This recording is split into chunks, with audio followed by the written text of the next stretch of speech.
Neo Skin, మొహం మీద ఉన్న మంగుమచ్చులకి laser treatment. Your skin and hair care, just a phone call away. నమస్కారం. మీదేనా ఇప్పుడు ధాన్యం తెచ్చావు ఈరోజు? ఎన్ని బస్తాలు తెచ్చావు? 110 కట్టలు తెచ్చావు. ఎన్ని ఎకరాలు వేసావు పొలం? 9 ఎకరాలు 96 సెంట్లు అండి. 9 ఎకరాల ఇప్పుడు లాస్ట్ కుప్పనూరు బిడ్డ వడ్లీ ఆ ఫస్ట్లో తోలేశాను. 20 తారీఖు పోసాను, 28 తారీఖు తోలేశాను. ఇప్పుడు ఎంతవరకు తోలేవు? ఇప్పటికి ఏమండి ఎంతవరకు ఇచ్చావు? ఇప్పుడు 110 కట్టలు. ఇప్పుడు ఈరోజు ముందు ఎన్ని కట్టలు? అంతకుముందు 400 కట్టల దగ్గర తోలామండి. 400 ఎకరానికి 35 బస్తాలు కడిగాయి. 35 బస్తాలు. 35 బస్తాలు కడిగాయి.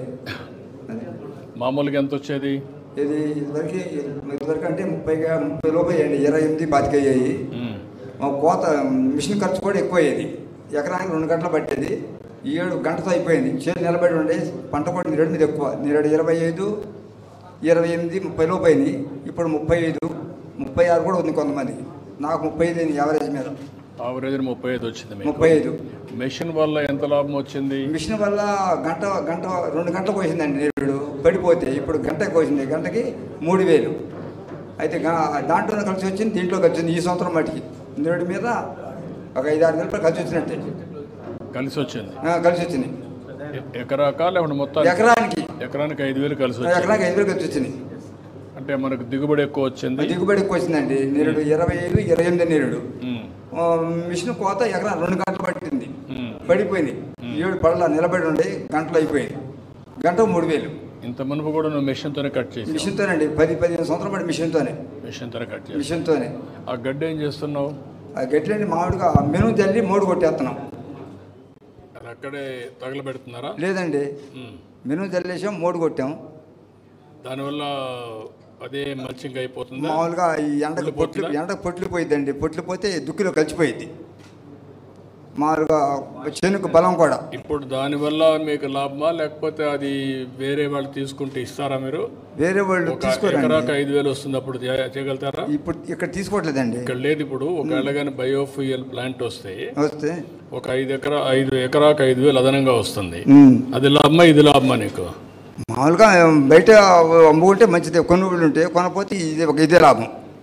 ఓకే, కొనుగోళ్ళు ఉంటే 5,000 అయితే బెటర్. కొనుగోళ్ళు ఉంటే అమ్ముకుంటాం. కొనేవాళ్ళు లేరు కాబట్టి మామూలుగా విత్తనాలు జల్లిసి 3 కూడా మొలకొచ్చేసింది. బాగా జాయిన్ ఉంది. 6 ఆకుల మీద ఉంది. ఓకే, రెండు వస్తాయి సార్. గడ్డి వస్తుంది అండ్ స్టబుల్ ఉంటుంది సార్. అంటే పైన ఉండేటువంటి గడ్డి వచ్చేస్తుంది కదా సార్. గడ్డి అనేటువంటిది స్టబుల్ కూడా మనం చెప్పిన దానికి బ్రికెట్స్కి దీనికి మనం స్టబుల్ వాడడానికి కూడా స్కోప్ ఉంది సార్. అంటే స్టబుల్ అంటే కింద స్టబుల్ కింద 3 అంటే దుక్కు ఉంటుంది సార్. పైన వచ్చినటువంటి దాంట్లో కూడా మామూలు గడ్డి వస్తుంది సార్. అవును, గడ్డి వస్తుంది. గడ్డి బయోఫ్యూల్కి వెళ్తుంది. కింద నుండి అది పొలంలో కుళ్ళిపోతుంది కదా, మళ్ళీ కట్ చేయరు కదా. అంటే అది ఒకవేళ మనం దమ్ములా చేస్తే దాంట్లో వెళ్ళిపోతుంది సార్. దమ్ములా చేయకపోతే దుబ్బులాగా ఉండిపోతుంది సార్. దాన్ని ఏం చేస్తారు? అంటే ఆ విధంగా ఉండిపోతుంది. అదే ఉండిపోయేసి కుళ్ళిపోతుంది అంతే. నేచర్ మెనూరు కన్వర్ట్ అయిపోతుంది అంతే కదా. ఆర్గానిక్ మెనూరు కన్వర్ట్ అవుతుంది. అదే అడిగేది. దీస్ డేస్ ఏమంటున్నారు సార్, దాన్ని తీసి బ్రికెట్స్ లా చేస్తున్నారు సార్. ఆ స్టబుల్ను కూడా తీసి మనము స్మాల్ చిన్న బ్రికెట్స్ లా. అది మళ్ళీ కట్ చేయాలి. కట్ చేస్తారు. అంటే మళ్ళీ అది చేతి తీసే ఓపిక లేదు కదా వీళ్ళకి. ఇప్పుడు మనుషులు ఉన్నారా? మనుషులు లేరు కదా ఇప్పుడు. మనుషులు లేరండి. లోకడ కూలీ ఇప్పుడు కూలీ దొరకట్లా. అదే నేను చెప్పేది, మనుషులు లేరు. కాకపోతే ఇది మాన్యువల్ హార్వెస్టింగ్ అయితే 8,000 అవుతుంది సార్. ఇదైతే 4,000 అయిపోతుంది సార్. మాన్యువల్ హార్వెస్టింగ్ ఎంత అయ్యేది మీకు? మనుషులకు వస్తే మనుషులకు వస్తే ఎకరానికి 6,000 కోత, 6,000 కుప్ప నూరితేనేమో 8,000 తీసుకుంటున్నారండి. గిడ్డి కట్టలు కడితే 3,000, తోలితే 3,000. చాలా ఖర్చు అవుతుంది. అందుకని అందరూ మిషన్తో కోతున్నారు. మిషన్తో కోసి కట్టర్ వేసేస్తున్నారు విత్తనాలు జల్లి. అవుతుంది, అది అవుతుందండి. మిషన్ ద్వారాగా 3,000 రూపాయలు మిషన్ అండి. ఒడ్లు బయట తోలితే 1,000 రూపాయలు, ఆర పెడితే 1,500 అంత అవుతుంది అనమాట. 8 ఆరబెడితే ఆరిపోయింది. 20 తారీఖు కోసాను సార్. 27 తారీఖు దాకా ఆరబెట్టాను. 28 తారీఖు నాడు మిల్లి చెప్పాను. వచ్చేసి చూసుకున్నారు, సస్మిల్ ఇచ్చారు. నేను పట్టించుకున్నాను కూలీలతో. వీళ్ళు ట్రాలీ పంపిస్తే ట్రాలీ మీద పంపించే ఇక్కడికి. నువ్వు ఆరబెట్టావా? నేను ఆరబెట్టాను, 8 రోజులు ఆరబెట్టానండి. ఎంత వచ్చిందేమో? 16 వచ్చేది. సుమన్ టీవీలో మీ పర్సనల్ అండ్ బిజినెస్ ప్రమోషన్స్ కోసం కింది నెంబర్కి కాంటాక్ట్ చేయండి.